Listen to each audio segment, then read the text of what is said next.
Good Friday के बाद आने वाला दिन ईस्टर संडे प्रभु यीशु के पुनर्जीवित होने की खुशी का दिन होता है।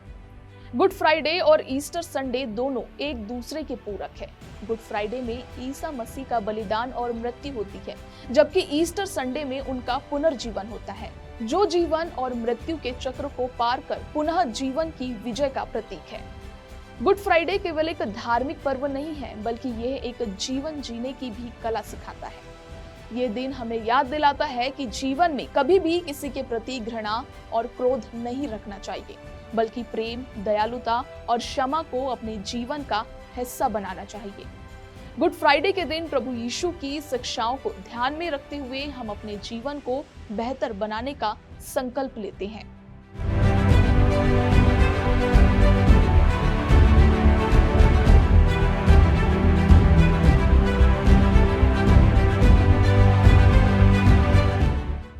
गुड फ्राइडे केवल एक शोक दिवस नहीं है, बल्कि एक महान बलिदान और प्रेम का प्रतीक है। इस दिन ईसाई समुदाय अपने प्रभु ईसा मसीह के महान योगदान को याद करता है और अपने जीवन में प्रेम, क्षमा और दयालुता की भावना को अपनाने का संकल्प लेता है।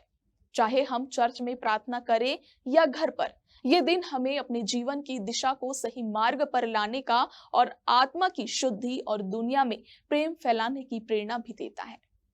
आज के खास कार्यक्रम में फिलहाल इतना ही। अब मुझे दीजिए इजाजत और आप देखते रहिए इंडिया टाउन न्यूज, भारत की बात।